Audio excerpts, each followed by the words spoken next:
இப்போ இந்த மாதிரி போட்டதுக்கப்புறமா அவுட்லைனும் கொடுத்துட்டு நம்ம சென்டரில் ஒரு செயின் ஸ்டிச்சு போட்டுக்கணும். இப்போ தாம்பூர் ஸ்டிச் அப்படின்னா பெருசாக ஒன்றும் இல்லைங்க. நம்மளோட செயின் ஸ்டிச்சே பார்த்திங்கன்னா குட்டி குட்டியாக, எவ்வளோ குட்டி குட்டியாக நெருக்கமாக, ரொம்ப குட்டி குட்டியாக போடணும் இல்லை, ஒரு மீடியம் சைஸ் நம்ம போட்டுட்டு அதை நெருக்கமாக கேப் இல்லாமல் ஃபில் பண்ணணும். இது நம்ம ஃபில்லிங் ஸ்டிச்சுக்கு அதிகமாக யூஸ் பண்ணக்கூடிய ஒரு ஸ்டிச்சு. ரொம்ப நெருக்கமாக போகிறதுனால தான் இதுக்கு பேர் தாம்பூர் ஸ்டிச் அப்படின்னு சொல்கிறோம். தாம்பூர்னால் நம்ம தாமரைப்பூவோட இலை எப்படி இருக்கும் அந்த ஷேப்பில் நம்ம இந்த தாம்பூர் ஸ்டிச் ஒர்க் பண்ணி பார்க்கணும். இப்போ இந்த மாதிரி கண்டினியூட்டியாக போடணும் ஸ்ட்ரெயிட் லைனாக. இப்போ நான் ஒரு பக்கம் உங்களுக்கு இது வரைக்கும் முடிச்சுட்டு உங்களுக்கு காமிக்கிறேன்.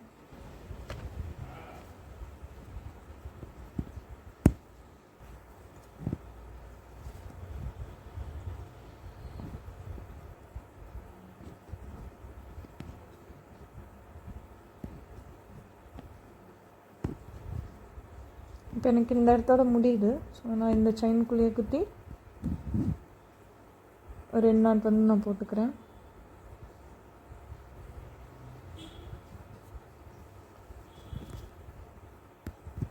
இப்போ இந்த சைடு ஃபில் பண்ணணும். இதே மாதிரி செயின்குள்ளே இருந்தே எதனால் எடுக்கிறோம்னா, செயினுக்கு வெளியே இருந்து எடுத்தோம்னா அந்த ஃபினிஷிங் முடிக்கும்போது நல்லா வராது. அதுக்காகத்தான். இப்போ இந்த பக்கம் உங்களுக்கு நான் முடிச்சுட்டு காட்டவா.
இப்போ இந்த மாதிரி போட்டு முடிச்சுக்கணும்.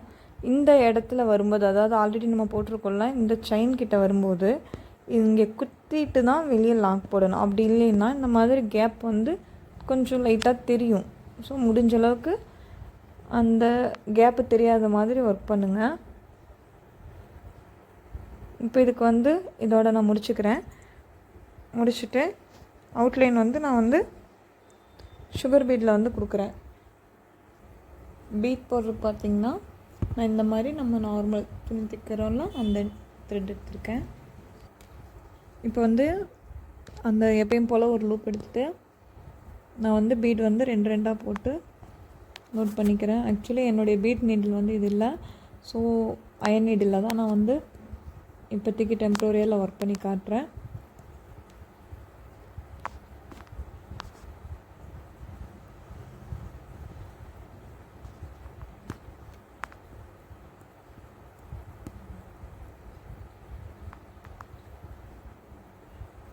இந்த ஊசி பார்த்திங்கன்னா கொஞ்சம் வளைஞ்சிருக்கிறதுனால கொனையாக வருது. என்னுடைய ஊசி என் குட்டீஸ் வீட்டில் எங்கே எடுத்து போட்டாங்கன்னு தெரில. ஸோ இப்போதைக்கு கிளாஸுக்காக நான் இந்த நீடிலே ஒர்க் பண்ணி காட்டுறேன்.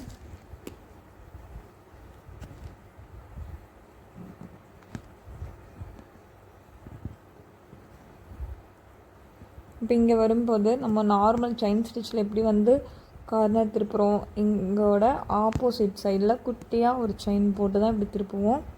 அதே மாதிரி நம்ம குத்தி எடுத்துகிட்டு இதோட முன்னாடி இருக்க பீடு கிட்ட இருந்து ஸ்டார்ட் பண்ணணும்.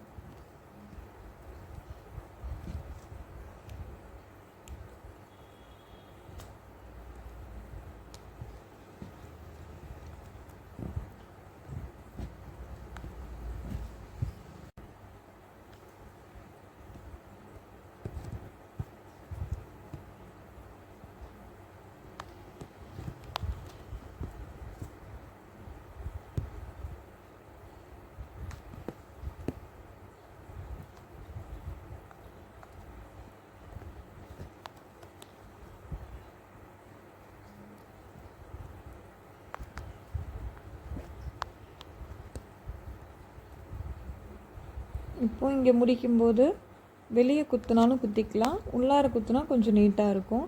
வெளியே வந்து அந்த த்ரெட்டோட கலர் தெரியும். ஸோ நான் உள்குட்டியே குத்திக்கிறேன்.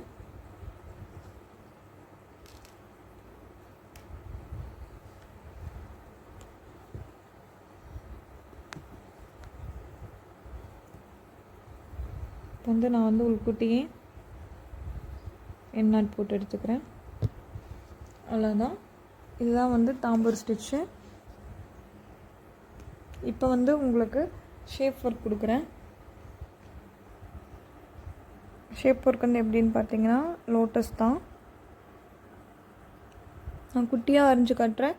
நீங்கள் இது இப்போ போட்டோம் பார்த்தீங்களா தாம்பூர், இதை விட இன்னும் கொஞ்சம் சின்ன சைஸாக போட்டுக்கலாம். இந்த மாதிரி ஒரு லீஃபு தாமரை பெட்டல் இருக்குது பார்த்தீங்களா, இந்த மாதிரி போட்டுட்டு இங்கே வந்து பிங்க் கலர் ஒர்க் பண்ணுங்கள். இந்த இடத்துல இதே ஸ்டிச் வந்து க்ரீன் கலரில் ஒர்க் பண்ணிவிட்டு இந்த மாதிரி லோட்டஸ் மாடலில் வந்துட்டு இது வந்து தாம்பூரோட ஷேப், கிளாஸ் லெவலோட ஷேப் ஒர்க். இதுதான். இதை ஒர்க் பண்ணி நீங்கள் வந்து ஏதாவது டவுட் இருக்குன்னா எனக்கு கமெண்டில் கூட கேளுங்க. நம்ம கிளாஸ் ஸ்டூடெண்ட்ஸாக இருந்துச்சுன்னா குரூப்பில் கேளுங்க, கண்டிப்பாக டவுட்ஸ் கிளியர் பண்ணுவேன். இதோட நம்மளுக்கு தாம்பூர் ஸ்டிச் வந்து முடியுது. வீடியோ பிடிச்சிருந்தா மறக்காமல் லைக் பண்ணுங்கள், சப்ஸ்கிரைப் பண்ணுங்கள். தேங்க்யூ.